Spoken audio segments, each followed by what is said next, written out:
Hey everyone, Tim Schofield here, and they're finally here, the brand new power banks from Anker. We have the 30-watt Fusion and the 10K Fusion, both with built-in USB Type-C cables. Now, on top of these power banks, we're also going to be out and about doing a phone comparison test between this $1,200 phone and this $500 phone. More on that in a little bit. Now, I do want to give a big thanks to Anker for sponsoring this video and sending these both over for us to check out. I will link to them all in the description of the video. And both of these power banks are 3-in-1, which makes them perfect for travel. And we're going to be out and about today. We're going to head downtown Chicago. I have some filming to do, and we're going to go along and even do some fun stuff as well while using our power bank. So let's dive into it. We're gonna take a quick look what you get in the box and then compare the two and talk about the differences so you can find out which one is best for you. And then of course, along the way, we are gonna put the Apple iPhone 15 Pro Max head to head with the brand new Pixel 8a, a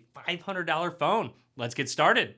And here they are, the Anker 3-in-1 power banks. Live charged. Now flipping it over, I'd like to point out that they do have an 18-month hassle-free warranty, so that's really nice for some peace of mind. Very quickly, let's see what we get in the box. Quick start guide of our Anker 30-watt power bank. Let's take it out of the cover here, and there it is. So we'll take a closer look at this in just a second. Checking what we get in the 10,000 milliamp hour Anker 3-in-1 power bank. Same thing, user guide, safety booklet, and let's take it out of this here, and here it is. Wow, I'm actually really surprised at how small this is, considering it is 10,000 milliamp hours. Now let's take a closer look at them side by side. Don't forget to peel the plastic off. Now side by side, let's do a quick comparison. Obviously a size difference. You've got a 5,000 milliamp hour battery versus a 10,000 milliamp hour battery. And honestly, they're not crazy different in size. Definitely a difference, but again, getting double that battery storage is really nice. They're both honestly really compact. And with it being so portable, it's great that they both have an attached USB Type-C cable. And as you can tell, you can use it as a lanyard. So just holding on to it is much easier. Quick difference I want to point out is the length of the cables, because you can extend them out if you need a little bit of range on the specific cables. So pulling these both out, you'll notice the 10,000 milliamp hour battery does provide a longer cable. So just a bit of a difference between the two. Also, something really nice both these power banks have when you go to pull the cable back is a magnet right there and down there, so that it will be secure when you go ahead and put the cable back in its original place. Something I'm noticing while holding it, there's a little bit more grip on the 10,000 milliamp hour. This is just completely smooth all the way around, but again, a little bit smaller, so a little bit easier to hold on to. Different placements for the USB Type-C port and that power button. Pressing that will give you an idea of how much power is left, and that's really nice to have. I love that there's a screen on here so you can take a quick glance when you have it plugged into the wall, or even just want to know, hey, how much battery juice is left in our power bank. They're also smart enough to know when the device's battery is full and to start charging the power bank itself. And obviously not just the attached cable, you do have your USB Type-C port for charging. One difference, the 5,000 milliamp hour battery gets 30 watts when you do plug it into the wall and charge your device. However, if you're charging off of the battery, you're going to get 22.5 watts of charging. On the other hand, our 10,000 milliamp hour battery will charge up to 30 watts, even on the battery as well. Really do like how this is collapsible, just makes it more portable and easier to store. Also very minimal when you do plug them into the wall, so it's not going to cover up the other outlet. That is huge if you want to take advantage of another outlet, or maybe a light is plugged into one. So grabbing our USB Type-C phones, plugging it in, not only will you get fast charging, you'll see on this Pixel you get charging rapidly, but it will self-charge quickly as well. From 0%, it will charge to full in 2 hours on this 10,000 milliamp hour one. It's crazy quick.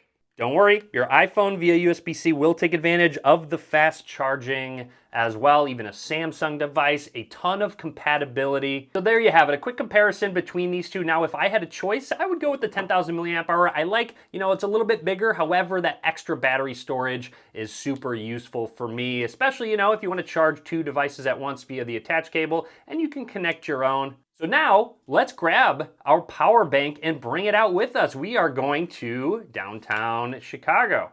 So we're headed to the L train, and we're gonna take a scooter to get over there. This is actually a good example of using the power bank because it fits in your pocket and it has the lanyard if you wanna hold on to it for whatever reason. Really nice and portable on the way. All right, so we got to the L. I've got my phones ready to go. We're gonna do some comparison, some testing.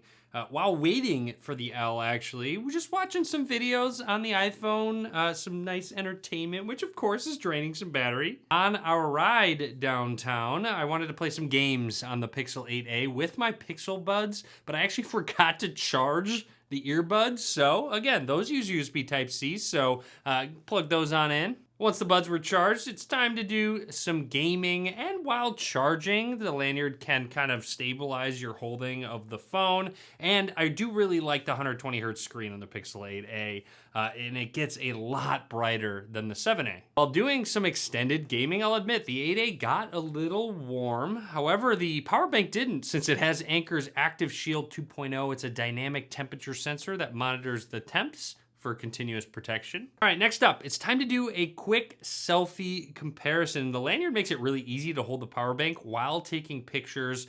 Now here's a side-by-side of the selfie. And a definite difference between the two, a lot more detail on the iPhone's front-facing camera. Okay, we are here at the Merchandise Mart stop downtown. It's great how easy it is to store the Anker power bank in a bag or a purse, and obviously easy to carry around. So now it's time we have to figure out where to go and do some navigating, which, as we all know, will drain the battery. And actually a quick screen brightness comparison outside between the Pixel 8a and the 15 Pro Max. And actually both have 2000 nits of peak brightness. However, you'll see that the iPhone is actually a little bit more clear, and it shows that nits aren't the only thing to look at, and screen tech actually matters in phones. However, it's still nice that the 8a gets as bright as it does at this price point. Time to take a couple more quick pictures since Chicago is just such a beautiful city. And this is an ultra-wide comparison, much more saturated sky on the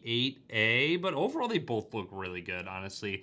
I wouldn't complain about either of these pictures. On to the next destination, across the Chicago River. And this power bank's cable that is built in has 10,000 plus bend lifespan, which again, on top of the warranty, does give you peace of mind. I had to make a quick pit stop to answer a quick email I received on the way, and I actually realized I had to do some editing on my laptop, and we made a quick pit stop to grab some coffee, energize. And yes, this power bank's also compatible with Macs and other laptops as well, especially since most laptops nowadays use USB Type-C charging. With this great riverfront view, let's do a quick video camera comparison. And we call these the Corn Cob Towers, but they're officially known as the Marina Towers, and they're two towers that serve as condominiums. For the 8a, the image stabilization on the Pixel 8a struggled a little bit at first, but then once it locked in, it was all good. You'll see a little cute pup right there by the water, but very different coloring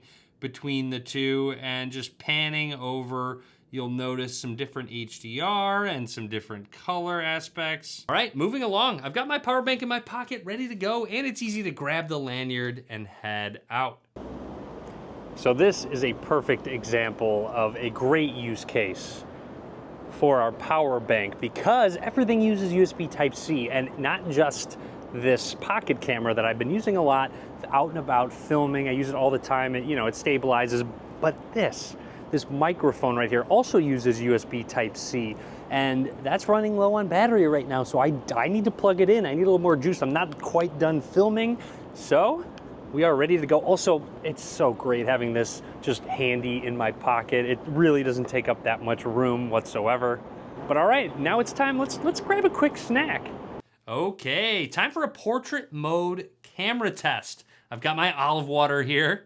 A much different result of this portrait shot of me. The color temperature especially a lot warmer on the iPhone, and I would say the edges in general actually look pretty good on both. The iPhone did a little bit better job, and just a little bit more detail to the shot. And then moving along, I wish I could go back and take this again because neither of them did that great of a job. The iPhone almost too blurry everywhere, and the Pixel 8a just had no blur whatsoever, so I just needed to go back and I should have checked the pictures, but I didn't. Here's a quick photo comparison of some oysters. Those oysters were really tasty, a little difference between the picture, but happy with both. Also, side note, the burger at the Smith in Chicago is very good. I definitely recommend it. Now, thankfully, I charged it ahead of time, but I know another great use of this power bank will be to charge my smartwatch as well. This is the OnePlus watch that also uses USB Type-C to charge. Now, it's been great to be able to fast charge these two phones throughout the day after watching videos, playing games, filming, taking photos, so I can continue to take pictures at dinner.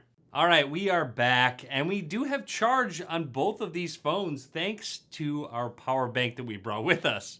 Now, I'll personally go with the 10K, but either of them are great with the attached cable. That's really key. Obviously, the extra USB Type-C slot and just the attached outlet, so you don't have to worry about plugging it into another cable. You can just plug it right in. So again, I will link to both of these down in the description of the video below. Drop a comment. Let me know which one you would prefer, a little bit smaller with the 5K or the 10K. So be sure to give this video a thumbs up. Be sure to subscribe as well. A lot more content coming soon. And as always, thanks for watching.